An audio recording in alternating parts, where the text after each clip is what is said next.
Hi everyone, Sunshine Christina here. I was going through a couple of RAV photos and I figured I'd make a video and see if I couldn't learn more about video editing while we look at how just total bullshit this case is. So these are some photos that have been out for a while. I don't know if everyone's seen them.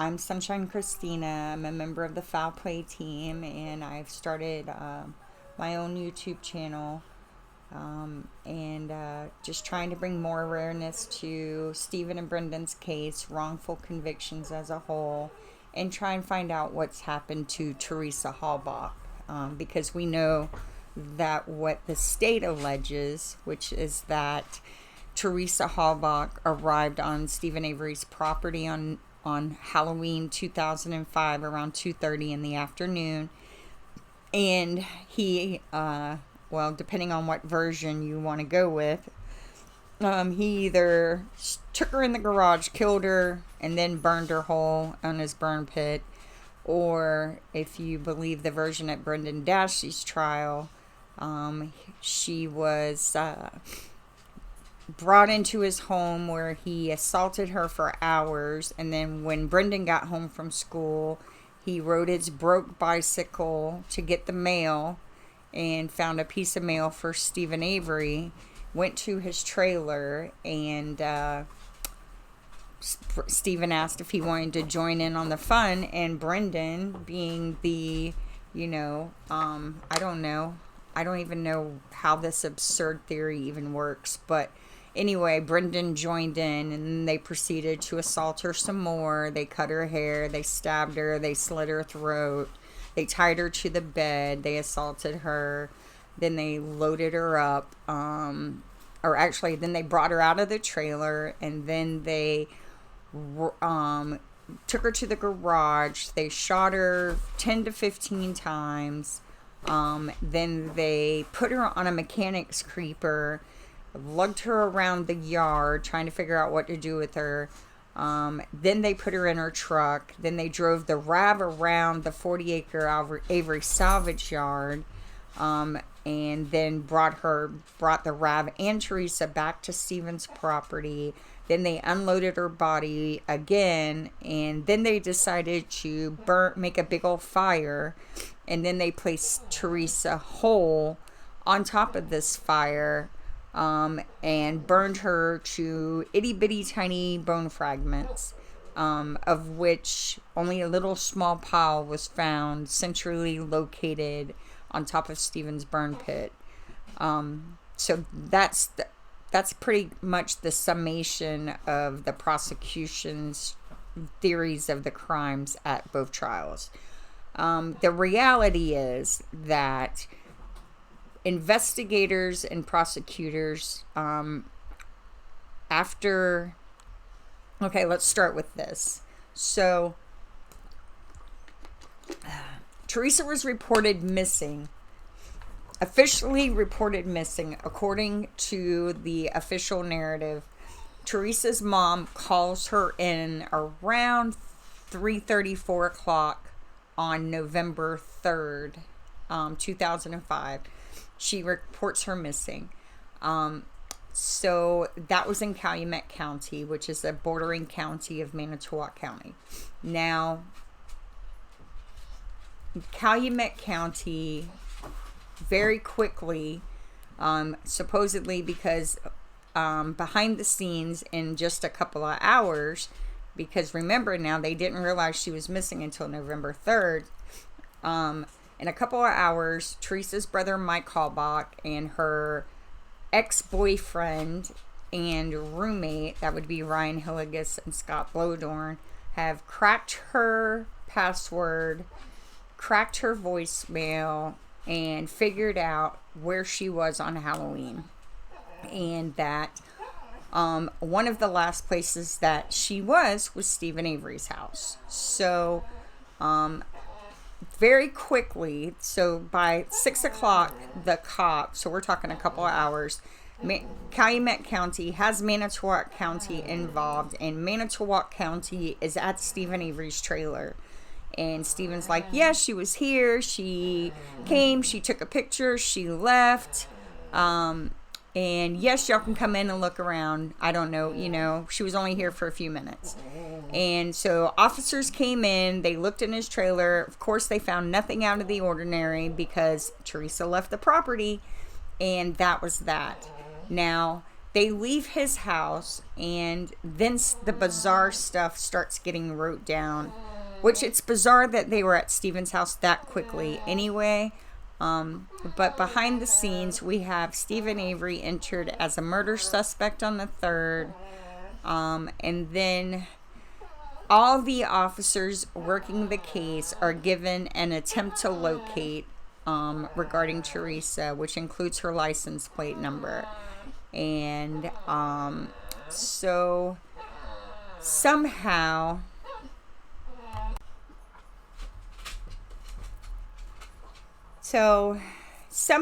officers they already have Stephen Avery in their sights. They're all giving an attempt to locate. So Andrew Colburn is tasked to go to the Zipperers, which is another place Teresa was supposed to go that day on Halloween, and check to see if she was there or not. And he drives by. It's around 7 p.m. and he is a police officer who, you know, looks for, remember now, he's looking for a live missing person. He decides not to go to the Zipperer residence because the lights are off. So he doesn't go by. And they all go, they have a meeting at the Manitowoc County Sheriff's Office. It's got Remaker, Colburn, Link, I believe Wiegert was involved, and they all discuss what they're going to do to find this missing woman. So then, now they're back out, and they're riding around looking for Teresa, I guess. And at 9:15 p.m., Manitowoc detective Dave Remaker radios Sergeant Andrew Colburn and asks him, have you found out who those plates come back to yet? And Colburn responds negative. 7 minutes later, Andrew Colburn calls dispatch on his cell phone and asks the dispatcher to run Teresa Halbach's license plates. All right. He doesn't say anything when she confirms that it's Teresa's, that it's a missing person. He doesn't say anything at all. The call is very bizarre. And that's that. And then the next day, for 24 hours, Manitowoc County is radio and dispatch call silent. There are no records of what they did for 24 hours. Now, that's the 4th. The following day, which is November 5th, people are out searching for Teresa, friends and family, and Teresa's aunt, Pam Sturm, or as the people in the community know her, Pam of God, or Pog, she's late to the search effort. She is a former private eye. She is given she's given things that other searchers aren't given. She's given a map of the Avery salvage yard. She's given a camera, and she is given a direct phone number to Sheriff Jerry Poggle, who's the sheriff of Calumet County.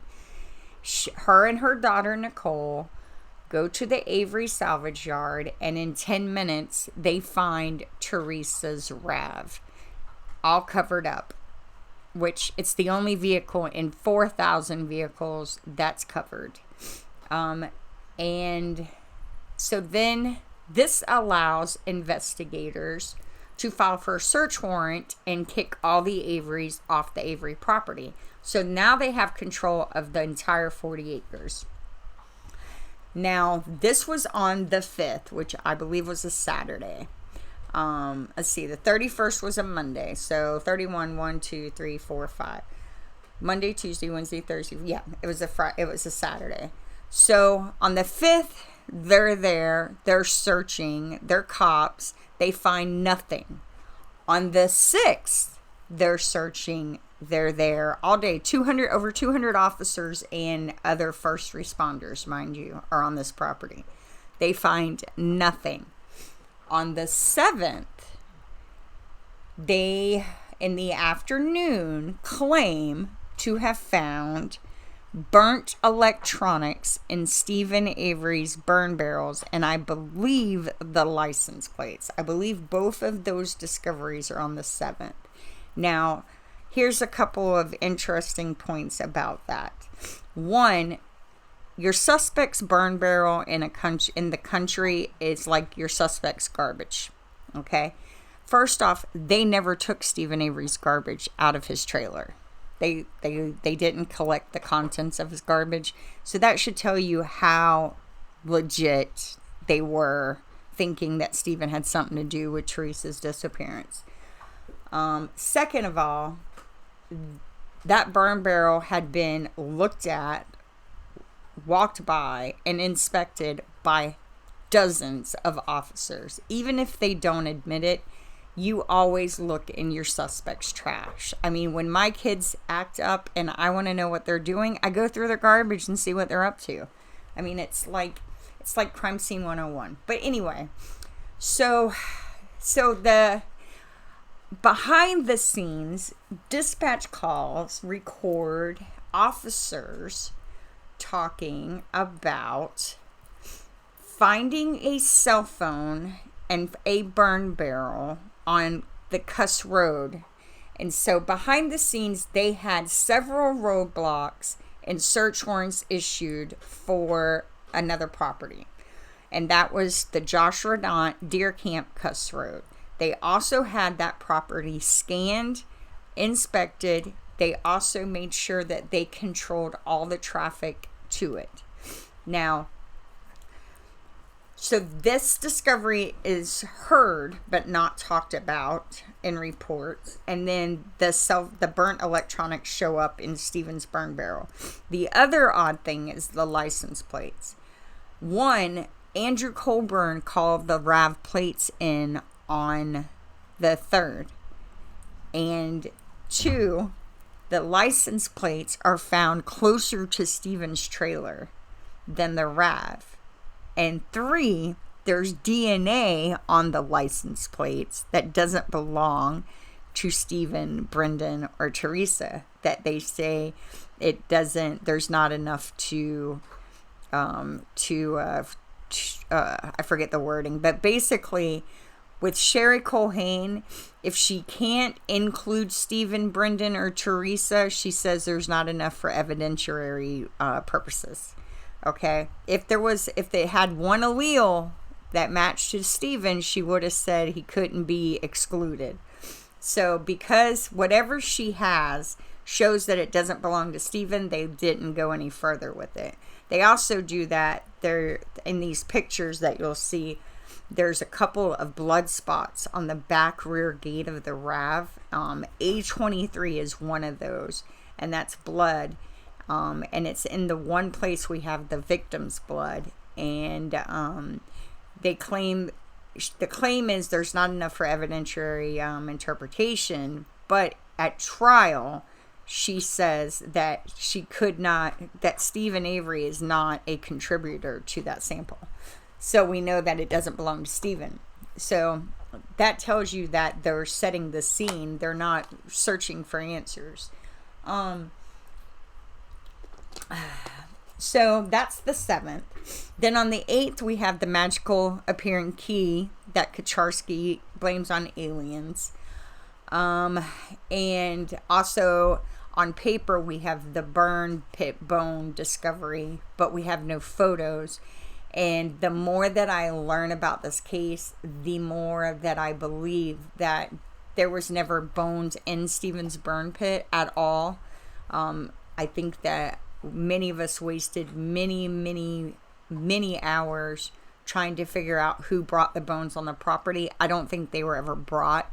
I think they simply transferred them on paper because even though the plates are obviously planted, the key is obviously planted, the bullet fragment FL is obviously planted, they still photographed themselves finding it, right? But they didn't photograph these bones in the burn pit. In fact, there are very few up close photographs of the burn pit at all. But yet you have this narrative report where this guy is on septic tank duty and he has this epiphany about realizing that his parents were butchers and he grew up in a butcher shop. Were they butchering humans? And he saw a bone and he recognized the honeycombing and he knew it was human, but there's no photos.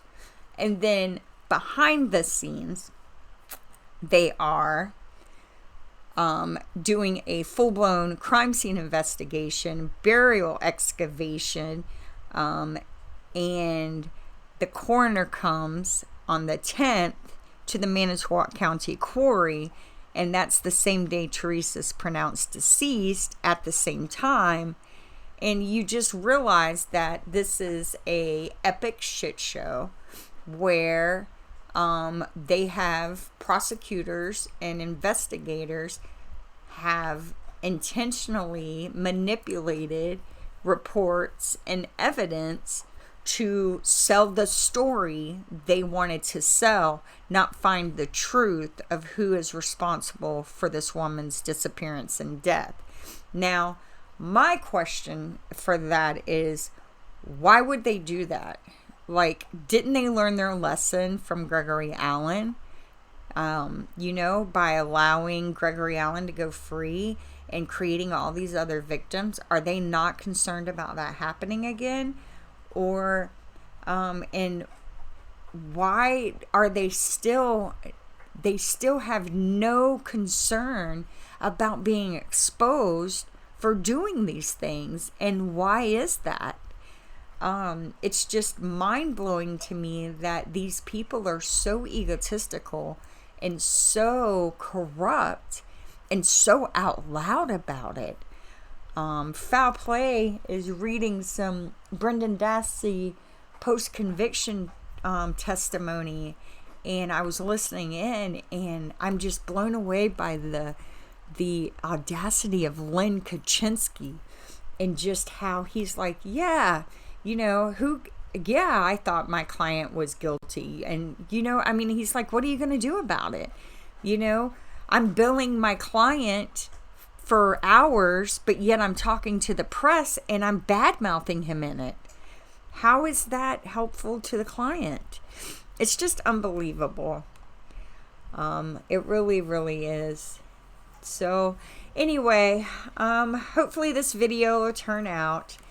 These are interesting pictures of the RAV. There is, I'm so funny with the zoom lens. There are a couple of white stickers on the back gate that are definitely, they're like these that are on the seats. And they're, that really bug some of us, especially Jack's. And, so it's nice to have these pictures to see. I think this is a cat hair. There might be a little bit of a stain, but you can see a little cat hair there. I think she had a cat, if I remember right. Some people did some research for a while on, because I guess her cat was at the vet. And then that back gate, Stalky talks about a net. I'm beginning to think that there may have been a net attached when the investigator seized the RAV, but there was a concern of perhaps secondary transfer and it disappeared. I'll do a video on Stalky's bench notes and show y'all what I mean by that. It's really bizarre. This is the scanning of the seats. I mean, they pulled out all the stops to sell the story. See the white sticker above the rear brake light? And then there's one right above that. Jax thinks that that might have been like there's something evidentiary there that they never wrote about. And how is that a search for justice? Like, if you're not telling the true story, how do citizens know that justice was served? It's just, it's unbelievable. It really is. I just don't know. And then there's some spots down here. Stocky writes about it in his bench notes. That there was rear blood on the metal, the where the door shuts, the frame, and but you can tell it's not near as much as I thought it would be. I know Zellner proposes that she was bludgeoned, but I kind of lean towards this blood coming from a gunshot. I have no proof of that, but it just seems more logical to just shoot her and be done with it. I personally believe that the most likely scenario is that she was targeted simply because she had visited Stephen Avery that day. And so, she wasn't killed for sport. She was killed to set up Stephen Avery. So they probably just shot her in the head and got it over with. But there are lots of rumors and lots of locals who talk about these sex clubs. And, if I shudder to think if that happened to her, what her fate truly was. And then you look at the gruesome, long drawn out story that Ken Kratz tells of a murder, and you wonder what kind of mind thinks that up and thinks that a 16-year-old kid would, participate in something like that, especially like Brendan.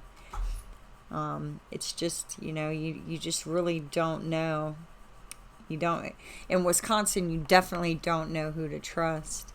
And this case is a perfect example of how prosecutors and investigators are deceptive to seek a conviction, and justice and the truth get lost, because here are two men sitting in prison for the rest of their life, and yet even if you believe they are guilty, we don't know what happened to Teresa Halbach. We don't know what her fate was. We know she was dismembered prior to being burned, yet that's never even mentioned in the court theory. Where did this dismemberment happen? It definitely didn't happen at Stephen Avery's house. So where was she cut up at? And how did... It's just illogical to even think that the state's version of events is even halfway close to what happened. Once you have the evidence to show of all the activity that officers were up to, that taxpayers are paying for, that they didn't report, it's just, you really begin to understand that officers aren't your friends. It's a ploy. It's inaccurate. And I highly encourage anyone who has any interaction with law enforcement to have an attorney with you when you do. They are not your friend. They are not your friend, and they are only trying to close cases. There are good cops out there. I'm not talking against all cops, but I'm telling you right now, if you haven't done anything wrong and you're being called in on something to a police department, it's in your best interest to be represented by an attorney. You don't want to be a sacrificial lamb like Brendan Dassey. Anyway, thanks for watching. Hope you enjoyed the pictures and the monologue. Let me know if there's any questions you have. All of these photos are available on the foulplay.site website. And if you enjoy this video, hit like and subscribe.